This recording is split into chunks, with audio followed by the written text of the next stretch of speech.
Be ready, start. After completion of the investigation, charge sheet under section 302 IPC was filed against the appellant. Stop. In order to prove its accusations against the appellant, the prosecution examined in all 7 witnesses, out of whom PW1 and PW2 were the eyewitnesses. Stop. The documents prepared during the investigation were also filed in support of the case. Stop. The appellant, in his statement recorded under section 313 of the Code of Criminal Procedure, denied his involvement in the crime. Stop. His plea was that a false case has been registered against him. Stop. However, he laid no defense evidence. Stop. Placing reliance on the evidence of the eyewitnesses and other evidence adduced on record, the appellant, as noted above, was found guilty. Stop.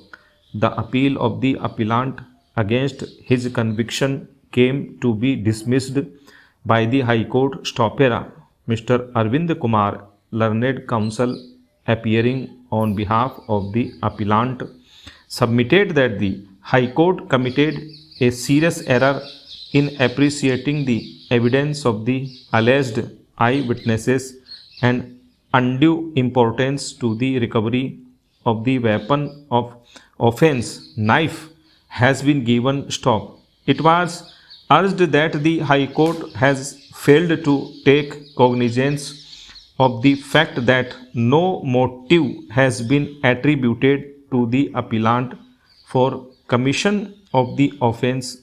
Therefore, the appellant could not have been found guilty of the charge labeled against him. Stop. Learned counsel next submitted that non-examination of Sumit Singh, who allegedly lodged the first information report of the crime in the police station and owner of Sandeep Pan Shop, is fatal to the prosecution case, and both these witnesses were intentionally withheld by the prosecution with a view to conceal the true facts of the case. Stop.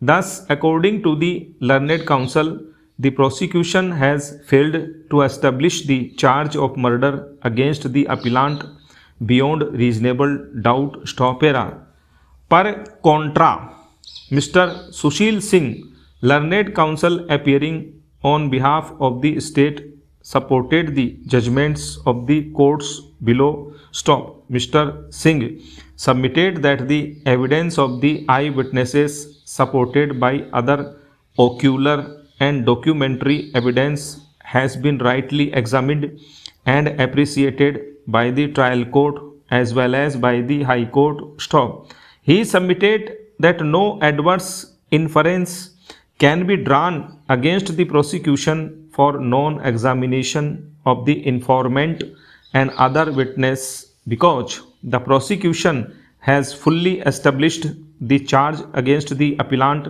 beyond reasonable doubt by leading reliable and convincing evidence. Stop. Learned counsel further submitted that in the presence of direct evidence, motive recedes to the background, and therefore it is not necessary for the prosecution to prove the motive of the appellant to commit the murder of the deceased. Stop.